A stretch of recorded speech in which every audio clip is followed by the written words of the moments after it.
He sells pictures and statues. He and his assistant run the store. Hudson was out on an errand. The assistant steps out for a moment and crash! He comes back to see what it was all about. And there at his feet is this plaster bust of Napoleon in fragments. Did anyone witness this? No. The bust, was it valuable? Oh, not hardly. A few shillings, that's all it was worth. Hardly worth reporting it to us, as a matter of fact. But the second case... Another bust was shattered? It was. Dr. Bonnicott's house. This was also in Kennington Road. The proximity? It was only a few hundred yards from Morris Hudson's shop. It is Dr. Bonnicott. This Dr. Bonnicott maintains his residence and his principal consulting rooms in Kennington Road. That's his entire establishment? No, Mr. Holmes. He was a branch surgeon and a dispensary at Lower Brixton Road. How far away? 2 miles. Bonnicott has this obsession about Napoleon. His house is full of books and pictures and statues of the little corporal. He had business with Morris Hudson? He did. He put down his money and got 2 of those busts. Plaster duplicates they were, of the original by French sculptor Devine. And he placed them where? One of them he put in the hall of his Kennington Road place, and the other Napoleon in exile. No, Doctor, on the mantelpiece of his clinic in Brixton. Tell us about the burglary. In Bonnicott's house, nothing was touched, except for the plaster bust of Napoleon, smashed to bits on his garden wall. Deep, Lestrade, very deep. It gets deeper, Mr. Holmes. Next, the vandal went to Bonnicott's dispensary on Brixton Road, where he smashed the other statue. Right.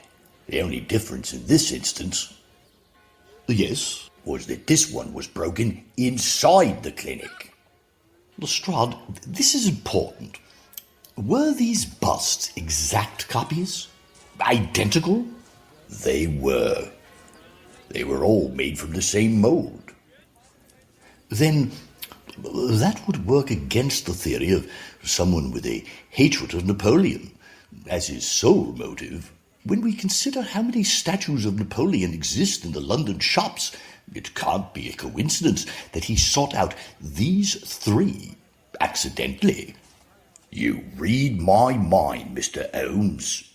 This Morris Hudson sells statues in the neighborhood, statues of Napoleon, and 3 of them had been in his shop for quite a period before they were sold.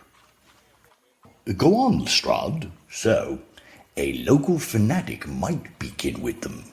Monomania. It's a case of monomania.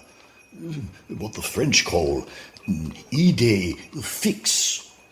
Someone who is completely sane in every respect, except that he must destroy those busts to demonstrate his hatred of Napoleon. Wrong.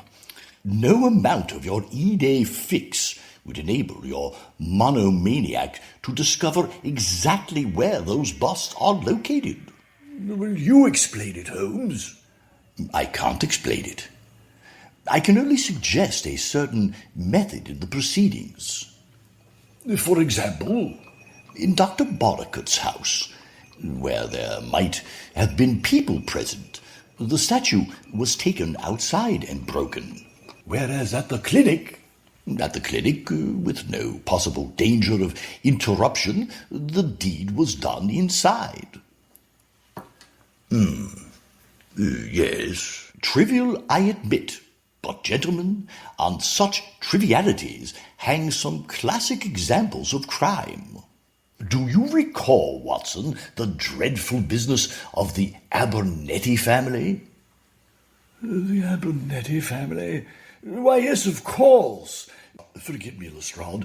This does sound facetious, but Holmes broke the murderer's alibi by determining the depth that the parsley had sunk into the bottom of that